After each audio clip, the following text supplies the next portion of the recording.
Je dis, même lorsqu'on veut échapper à l'esprit, hein, on ne peut pas y échapper complètement parce qu'il nous habite.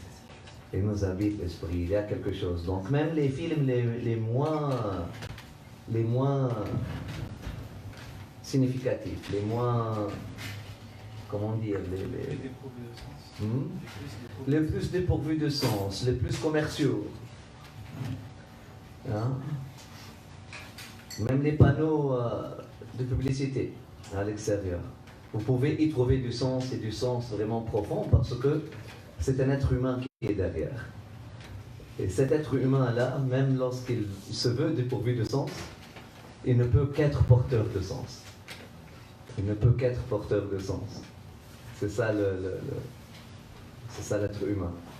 Donc il y a toujours un intérêt à donner du temps à l'être humain lorsqu'il s'exprime. Lorsqu'il s'exprime, n'importe quel être humain, ne serait-ce que le mendiant dans la rue, ne serait-ce que la personne fou qui commence à parler dans le métro comme ça, je ne sais pas si ça existe toujours. Hein?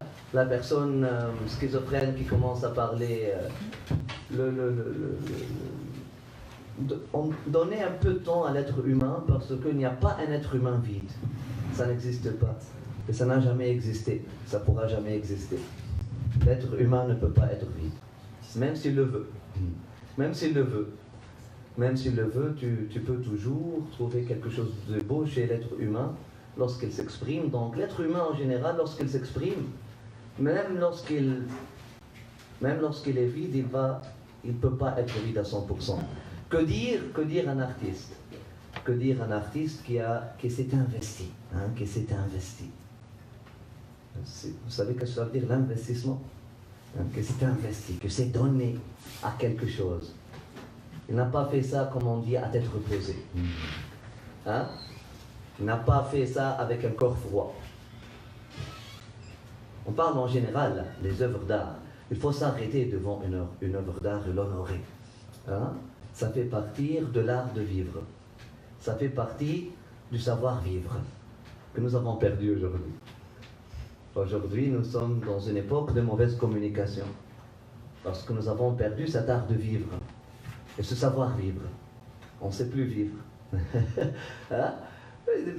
Même, subhanallah, aujourd'hui, même lorsque notre maman nous parle, même lorsque notre épouse nous parle, même lorsque notre époux nous parle, même lorsque notre enfant nous parle, on a développé cette habitude fâcheuse d'écouter avec un seul oreille et de regarder avec un seul œil. Miklou. Hein? Miklou. Hein?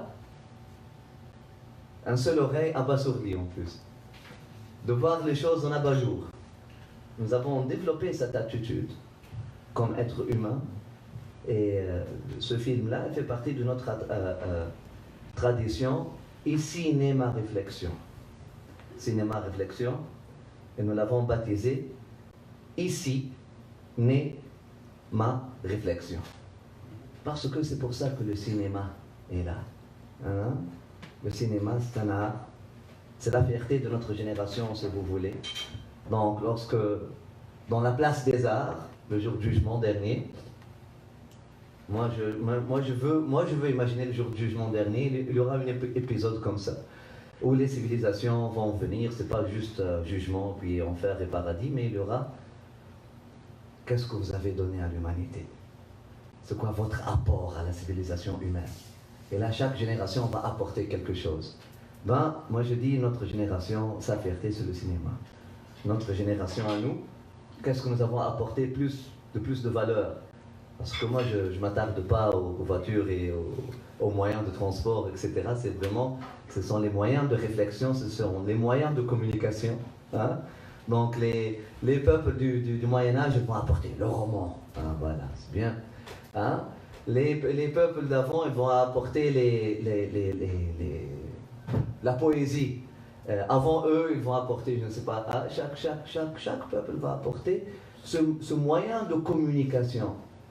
Communication, hein? La vraie communication, communication spirituelle, communication émotionnelle, communication des idées, hein? Une vraie communication. Moi, je pense que notre fierté comme génération aujourd'hui, c'est le cinéma.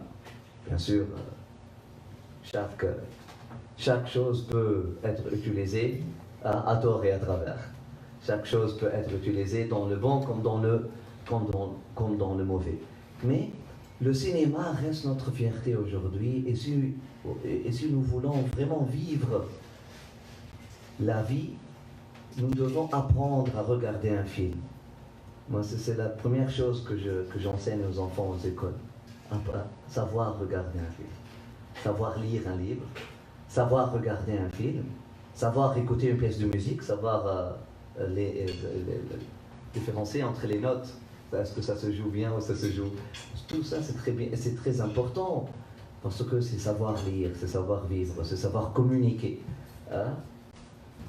Parce qu'on veut vraiment être des gens qui sont...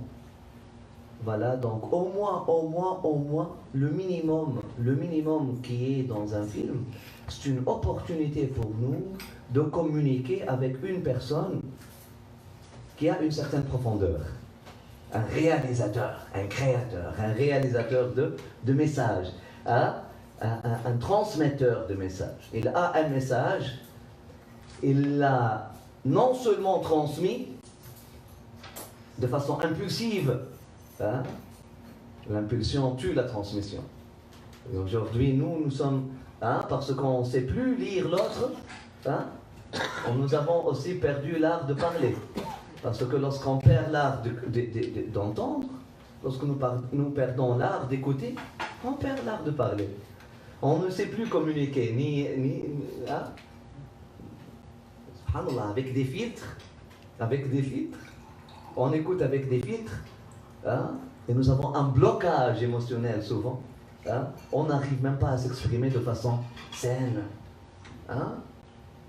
On crie, on pleure, on fait des tantrums, comment on appelle ça, tantrum? Throw tantrum. On lance des crises. Crise des nerfs. Hein? Crise des nerfs. Crise des nerfs. Voilà. Ça chiale, l'être humain moderne. Ça crie, ça tombe en dépression. Ça panique. Hein? Des choses que nos ancêtres n'ont jamais eues. Panique, attaque. Pourquoi? Mais pourquoi? C'est un être humain devant. Vous pouvez communiquer.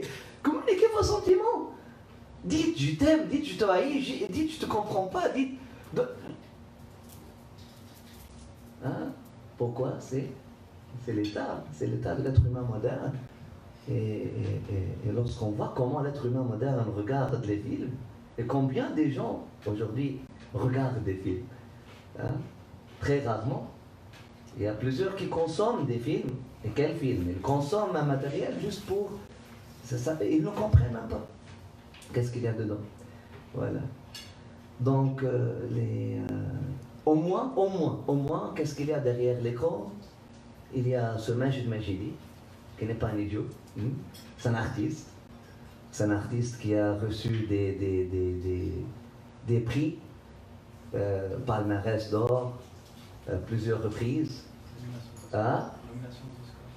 Nomination aux Oscars, c'est pas juste nomination, il a eu le plus grand Oscar du Festival de Cannes, qui est le Palme d'Or. Hein? Il a eu la Palme d'Or à plusieurs reprises, 3 fois. C'est pas juste une seule fois. Hein? Majid Majidi, c'est un des réalisateurs. Lorsqu'on dit Majid Majidi, lorsqu'on dit Steven Spielberg, hein? On parle de deux personnes qui sont... D'ailleurs, ils sont amis. Et puis les deux, il y a une communication. Comme Steven Spielberg, comme Majid Majidi, ils sont croyants, très ancrés dans leur spiritualité respective. Steven Spielberg est un kabbal, c'est un juif kabbal, donc il est vraiment dans la spiritualité juive. Majid Majidi, il est dans la spiritualité soufie, mais il appartient au groupe chiite, mais c'est pas ça qui l'influence le plus. Mais on voit certainement des influences, mais il fait partie de la spiritualité soufie. La spiritualité islamique. Donc, ce sont des gens qui ont un message méditatif, qui ont quelque chose, qui auront un peu plus que les autres réalisateurs de films à offrir, donc qui méritent notre attention. Hein? Il y a certainement de l'intention dans leur travail, ce n'est pas un travail superficiel, il y a certainement de la profondeur là-dedans, de l'intention, une tension interne, c'est ça l'intention. Il a une tension interne, une certaine tension, ça ne veut pas dire juste tension, comme la tension, c'est qui est ingénieur électrique, c'est quoi la tension, la définition de la tension? Il y a la tension et il y a l'intensité, il y a deux choses.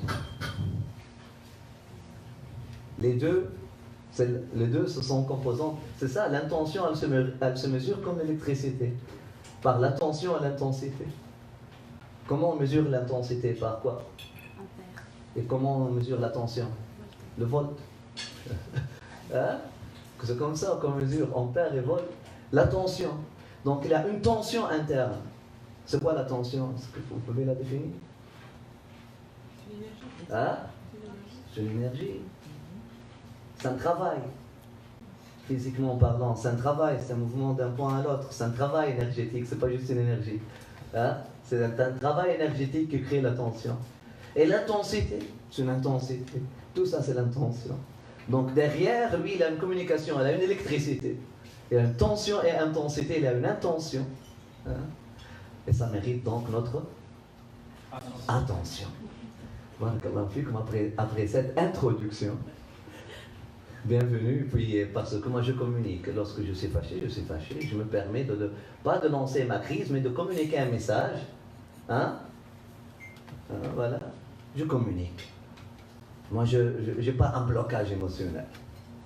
Et je suis vraiment fâché. Vraiment, je ne comprends pas comment des gens quittent la salle durant un film.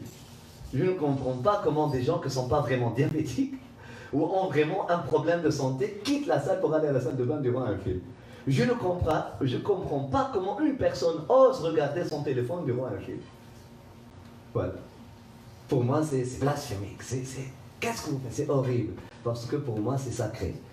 Un film, c'est sacré. Un livre, c'est sacré. Un être humain, c'est sacré.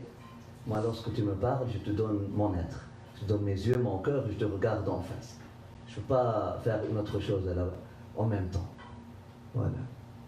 Que dire lorsqu'un être humain, il me communique un message? Je baigne en moi dans son message. Hein? Voilà. Bismillah, donc, si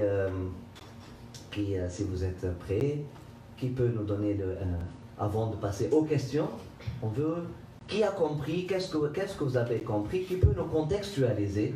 Donc c'est un film, ça parle de quoi? Et de quelle époque? De qui? C'est quoi?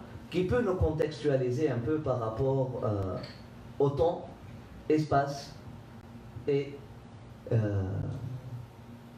voilà, temps et espace, et qui peut nous contextualiser un peu par rapport à ce film-là. Hein? Et puis nous faire des liens avec des choses qu'il connaît ou qu'elle connaît déjà de l'histoire. Et puis, sans assumer pour autant que toutes les personnes ici connaissent ce que vous connaissez. On peut commencer par ça.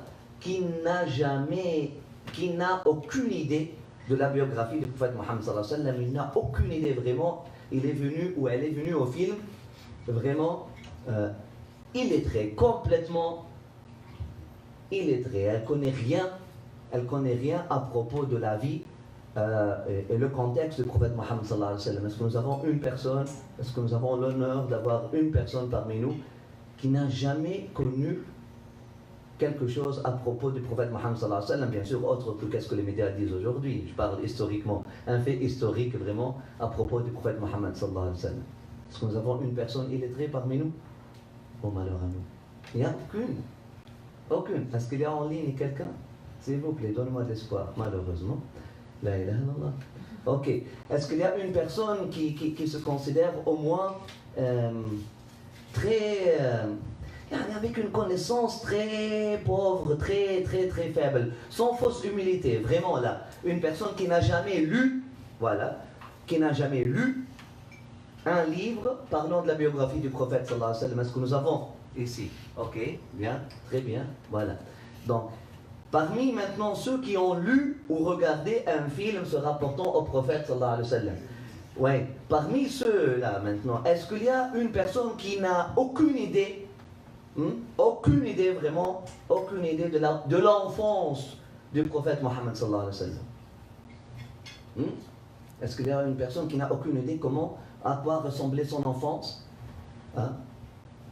Très bien. Est-ce qu'il y a une personne, lorsque je dis Halima, pour lui, pour elle, elle est inconnue. Hein? Très bien. Mais levez vos mains, c'est ça. Très bien, très bien, très bien. Est-ce qu'il y a, voilà, maintenant on fait de la bonne chose. Voilà. Est-ce qu'il y a une personne, au moins ici dans la salle, lorsqu'on dit Halima Saadi, ok, c'est écrit. Lorsqu'on dit Souaïba, voilà. Là, on a plus de doigts qui se lèvent, plus de mains qui se lèvent. Voilà. Très bien. Donc, le contexte dans lequel nous vivons, que même si vous auriez vu des choses vraiment beaucoup plus intéressantes si on aurait, par exemple, projeté ce film-là, ou au moins, on peut pas espérer à ça, on doit attendre la révolution tranquille chez les musulmans pour espérer avoir ça dans une mosquée, mais bon, imaginons que nous avons cette discussion-là dans une des mosquées les plus peuplées ici à Montréal, par exemple, vraiment, hein, et puis vous allez être surpris combien de mains seraient levées, au moins à l'intérieur, parce que les gens seraient gênés, et puis ne veulent pas, bien qu'ils sont ignorants. Pourquoi ils sont gênés? C'est la culture islamique moderne, malheureusement, c'est la culture humaine moderne, malheureusement, ne pas être honnête. Mais voilà. Ils ne le diront pas malheureusement, mais moi je te dirais que statistiquement parlant, nous avons fait ça avec des musulmans qui pratiquent lors le RIS. C'est pas seulement des musulmans qui pratiquent, des musulmans qui fréquentent le Muslim Seminary, le séminaire ou le festival intellectuel islamique le plus le plus en vue. Pas seulement le plus populaire, le plus estimé. Le plus estimé. On n'a pas mieux que ça. Hein? On n'a pas mieux que ça. C'est la meilleure chose qui est là dans le monde islamique moderne. À Toronto, et puis j'ai fait les statistiques, ça fait 4 ans. Et puis sur 10 personnes, il y avait une personne qui connaissait le nom de Halima. Qui est Halima, qui a pu répondre qui est Halima dans l'histoire du prophète sallallahu alayhi wa sallam. Sur 50 personnes, il y avait une seule personne qui a pu donner 3 signes, 3 miracles qui se sont passés lors de la naissance du prophète. 3, hein? Oui. Vous voyez? C'est pas pour vous dire que c'est aïb ou quelque chose comme ça, mais pour vous dire que, par contre, on a mis une autre question. Vous considérez les parents du prophète sallallahu alayhi wa sallam musulmans ou non musulmans? 80% ont su répondre à cette question-là pour dire que, ah non, ils n'étaient pas musulmans, ils sont à l'enfer.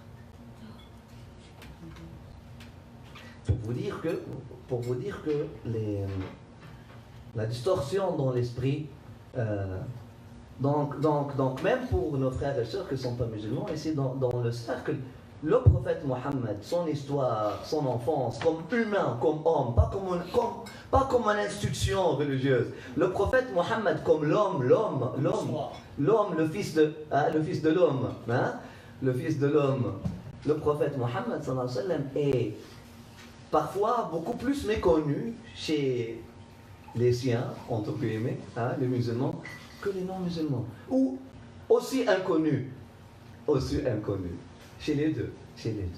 Donc aujourd'hui, c'est ce qui est nouveau, hein, c'est un phénomène nouveau.